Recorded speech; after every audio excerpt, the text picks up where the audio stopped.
Good morning, it's Hubert Lapros. I'd like to present you the new technique of both biceps and bioinductive implant augmentation of massive rotator cuff tear. In this example you can see that this massive cuff tear, it's complete supra and infraspinatus as well as first degree tear of subscapularis. First we of course debride the cuff as well as we remove the bursa, then we have to cut the capsule from our articular side to completely release our retractor tendon. I start from RF and then by the shaver I remove all of the capsule from posterior side and then from anterior side of the cuff up to the level of the muscle fibers, as you can see.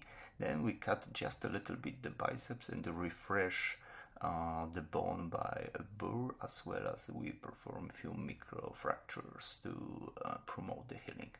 Then I release the cuff completely by cutting the coracohumeral ligament, and in this case, if there is a lesion of subscapularis, I release also the axillary nerve.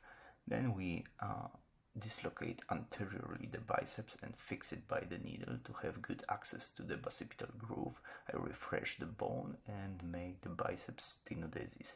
I insert, as you can see, all suture anchor, and then in standard fashion using two lasso loop sutures I tenodesize the biceps.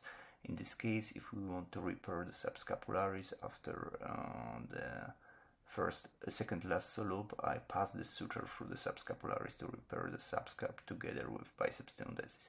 Then we cut the threads from the suture and I unroll the biceps by the first thread, as you can see in the video, and then I reinforce the articular part of the biceps by few Krakow stitches, as you will see now. And then this kind of configuration of the biceps reinforced by the sutures, I can pass the sutures through the deep layer of infraspinatus from posterior side.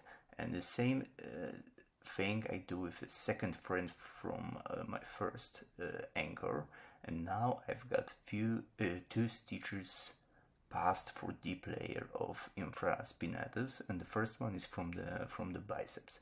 Then I cut the biceps completely and transport it posteriorly, and now you can see that I've got a new rotator cable made from the biceps. I fixed this configuration by a knotless anchor just posteriorly, and then I use another anchor to repair my cuff.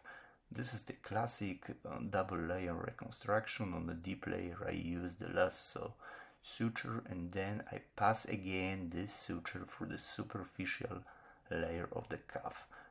The same configuration on the blue suture, and I will use exactly the same on the white suture here to have a strong reconstruction.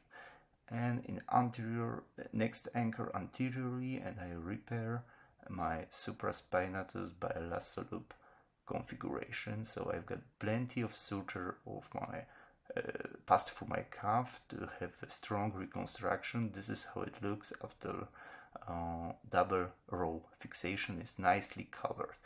And this is the intra-articular view. You can see how biceps augment our posterior cuff. But this is not the end of the surgery. Finally, we cover our reconstruction by bioinductive collagen patch.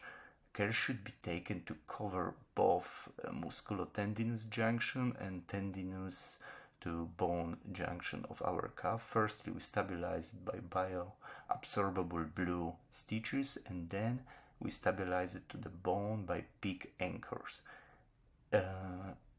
This is the final view of the reconstruction, fully reconstruct cuff covered by bioinductive patch. Thank you for watching.